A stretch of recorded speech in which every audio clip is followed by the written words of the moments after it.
Sarai. Mr. Sarai. Mrs. Schultz. Mrs. Schultz. Madame Shanahan. Madame Shanahan. Mr. Sheehan. Mr. Sheehan. Mr. Sidhu, Mission Fraser Canyon. Mr. Sidhu, Mission Mascui, Fraser Canyon. Ms. Sidhu Brampton South. Ms. Sidhu Brampton South. Mr. Secan. Mr. Secan. Mr. Sorbera. Mr. Sorbara. Mr. Spengeman. Mr. Spengeman. Mr. Tabera. Mr. Tabera. Mr. Tan. Mr. Tan. Mr. Vandal. Mr. Vandal. Ms. Vandenbell. Ms. Vandenbell. Mr. Whalen. Mr. Whalen. Mr. Zaid. Mr. Zaid. Mme Fortier. Mme Fortier. Mme Lambropoulos. Mme Lambropoulos. Mr. Rota. Mr. Rota. Ms. Ing. Ms. Ing. Monsieur Hébert. Monsieur Hébert. Monsieur Caron. Monsieur Caron. Monsieur Mulcair. Monsieur Mulcair. Mr. Julian. Mr. Julian. Ms. Matheson. Ms. Matheson. Ms. Duncan Edmonton Sakona. Ms. Duncan Edmonton Sakona. Mr. Christopherson. Christopherson. Madame Laverdière. Madame Laverdière. Mr. Cullen. Mr. Cullen. Mr. Massey Windsor West. Mr. Manzi Windsor West. Mr. Garrison. Mr. Garrison. Madame Boutin-Sweet. Madame Boutin-Sweet. Monsieur Dubé. Monsieur Dubé. Madame Brosseau. Madame Brosseau. Mr. Rankin. Mr. Rankin. Mr. Davies. Mr. Davies. Monsieur Boulris. Monsieur Boulris. Monsieur Dussault. Monsieur Dussault. Mr. Donnelly. Mr. Donnelly. Madame Moore. Madame Moore. Monsieur Aubin. Monsieur Aubin. Monsieur Nantel. Monsieur Nantel. Mr. Blakey. Mr. Blakey. Monsieur Choquette. Monsieur Choquette. Madame Trudel. Madame Trudel. Ms. Benson. Ms. Benson. Mr. Duval. Mr. Duval. Mr. Stetsky. Mr. Stetsky. Mr. Cannings. Mr. Cannings. Mr. Johns. Mr. Johns. Mr. McGregor. Mr. McGregor. Ms. Malcolmson. Ms. Malcolmson. Ms. Blaney North Island Powell River. Ms. Blaney North Island Powell River. Ms. Hardcastle. Ms. Hardcastle. Madame Hughes. Madame Hughes. Monsieur Sainte-Marie. Monsieur Sainte-Marie. Monsieur Marcil. Marcil. Monsieur Fortin. Monsieur Fortin. Monsieur Thériault. Monsieur Thériault. Monsieur Beaulieu. Monsieur Beaulieu. Madame Gill. Madame Gill. Monsieur Boudria. Monsieur Boudria. Ms. May Saanich Gulf Islands. Ms. May Saanich Gulf Islands. Mr. Tutu. Monsieur Tutu.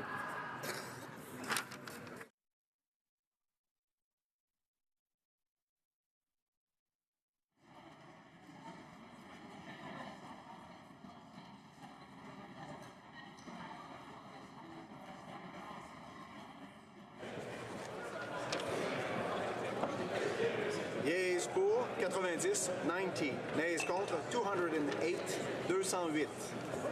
Je déclare la motion numéro. I declare motion number 3 defeated. Ms. Wilson-Raybould, seconded by Ms. Chater, moves that Bill C-45, an act respecting cannabis and to amend the Controlled Drugs and Substances Act, the Criminal Code, and other acts as amended be concurred in at report stage. It's the pleasure of the House to adopt the motion. All those in favor of the motion will please say yea.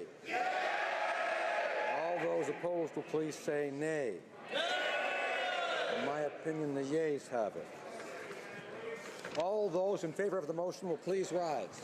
Ms. Jager. Ms. Jager. Mr. Hare. Mr. Hare. Mr. O'Regan. Mr. O'Regan. Mr. Sajan. Mr. Sajan. Mr. Goodale. Mr. Goodale. Madame Joly. Madame Joly. Monsieur Champagne. Mr. Champagne. Ms. Freeland. Ms. Freeland. Monsieur Leblanc. Monsieur Leblanc. Ms. Qualtrough. Ms. Qualtrough. Mr. Morneau. Mr. Morneau. Ms. Wilson-Raybould. Ms. Wilson-Raybould. Madame Leboutillier. Madame Leboutillier. Ms. McKenna. Ms. McKenna. Mr. Baines. Mr. Baines. Ms. Haidu. Ms. Haidu. Ms. Bennett. Ms. Bennett. Mrs. Philpott. Mrs. Philpott. Ms. Mahichuk. Ms. Mahichuk. Mr. Casey Cumberland Colchester. Mr. Casey Cumberland Colchester. Mr. Easter. Mr. Easter. Mr. McKay. Mr. McKay. Mr. Nault. Mr. Nault. Ms. Groh. Ms. Groh. Monsieur Lausange de la Petite Nation. Monsieur Lausange de la Petite Nation. Mrs. Romanado. Mrs. Romanado. Monsieur Rioux. Monsieur Rioux. Mr. Blair. Mr. Blair. Mr. Holland. Mr. Holland. Mr. Casey Charlottetown. Mr. Casey Charlottetown. Mr. Leslie. Mr. Leslie. Ms. Gould. Ms. Gould. Mr. Carr. Mr. Carr. Ms. Monsef. Ms. Monsef. Monsieur Rodriguez. Mr. Rodriguez. Mr. Sohi. Mr. Sohi. Mr. Garneau. Mr. Garneau. Duncan Etobicoke North. Ms. Duncan Etobicoke North. Ms. Murray. Ms. Murray. Ms. Kira. Ms. Kira. Monsieur Cormier. Monsieur Cormier. Mr. Wilkinson. Mr. Wilkinson. Monsieur Lemetti. Monsieur Lemetti. Mr. Cosner. Mr. Cosner. Ms. Jones. Ms. Jones. Mr. Rosnack. Mr. Rosnack. Mr. Eiking. Mr. Eiking. Mr. Bagnall. Mr. Bagnall. Monsieur Paradis. Monsieur Mr. Paradis. McGinty. Mr. McGinty. Mr. Scarpalegia. Mr. Scarpalegia. Mr. Sims. Mr. Sims. Ms. Ratanzi. Ms. Ratanzi. Monsieur Shifty. Mr. Shifty. Mr. Virani. Mr. Virani. Goldsmith Jones. Ms. Goldsmith Mr. Jones. Fillmore. Mr. Fillmore. Mr. Algabra. Mr. Algabra. Mr. De Courcy. Mr. De Courcy. Mr. Dugan. Mr. Dugan. Monsieur Miller, Ville-Marie, le Sud-Ouest, Île des Sœurs. Monsieur Miller, Ville-Marie, le Sud-Ouest des Sœurs. Mr. Lamoureux. Mr. Lamoureux. Mr. McKinnon Gatineau. Mr. McKinnon Gatineau. Mrs. McCrimmon. Mrs. McCrimmon. Mr. Lightbound. Mr. Lightbound. Mr. Vaughn. Mr. Vaughn. Mr. Menachino. Mr. Mendocino. Monsieur Poisson. Monsieur Poisson. Mrs. Lockhart. Mrs. Lockhart. Ms. Young. Ms. Young. Mr. Jesnevsky. Mr. Jesnevsky. Mr. Dhaliwal. Mr. Dallowal. Mr. Pesky-Solido. Pesky-Solido. Madame Mendez. Madame Mendez. Mr. Oliphant. Mr. Oliphant. Mr. Aldeg. Mr. Aldeg. Ms. Alice-Leb. Ms. Alice-Leb. Mr. Amos. Mr. Amos. Mr. Anna de Sangari. Mr. Anand de Sangre. Monsieur Arsenault. Mr. Arsenault. Mr. Aria. Mr. Aria. Mr. Ayoub. Mr. Ayoub. Mr. Badaway. Mr. Badaway. Mr. Bayless. Mr. Bayless. Mr. Boissonneau. Mr. Boissonneau. Mr. Basio. Mr. Basio. Mr. Bettina. Mr. Bettina. Mr. Breton. Mr. Breton. Mr. Chen. Mr. Chen. Ms. Dabruson. Mr. Bruson. Ms. Damoff. Ms. Damoff. Ms. Dillon. Ms. Dillon. Mr. Biddle. Mr. Biddle. Ms. Tassi. Ms. Tassi. Mr. Drouin. Mr. Drouin. Ms. Jerowitz. Mr. Jerowitz. Mr. Sassy. Mr. Sassy. Monsieur Elkoury. Mr. Elkoury. Mr. Ellis. Monsieur Ellis. Erskine Smith. Mr. Erskine Smith. Mr. Ailfson. Mr. Ailfson. Mr. Fergus. Mr. Fergus. Mr. Finnegan. Mr. Finnegan. Mr. Fisher. Mr. Fisher. Mr. Fonseca. Mr. Fonseca. Mr. Fragiscatos. Mr. Fragiscatos. Mr. Fraser West Nova. Mr. Fraser West Nova. Mr. Fraser Central Nova. Mr. Fraser Central Nova. Mr. Fewer. Mr. Fewer. Mr. Garrettson. Mr. Garrettson. Mr. Graham. Mr. Graham. Mr. Greywall. Mr. Greywall. Mr. Hardy. Mr. Hardy. Mr. Harvey. Mr. Harvey. Mr. Housefather. Mr. Housefather. Ms. Hutchings. Ms. Hutchings. Monsieur Iacono. Mr. Iacono. Mrs. Jordan. Mrs. Jordan. Mr. Johari. Mr. Johari. Ms. Khalid. Ms. Khalid. Madame Lapointe. Madame Lapointe. Mr. Lefebvre. Mr. Lefebvre. Mr.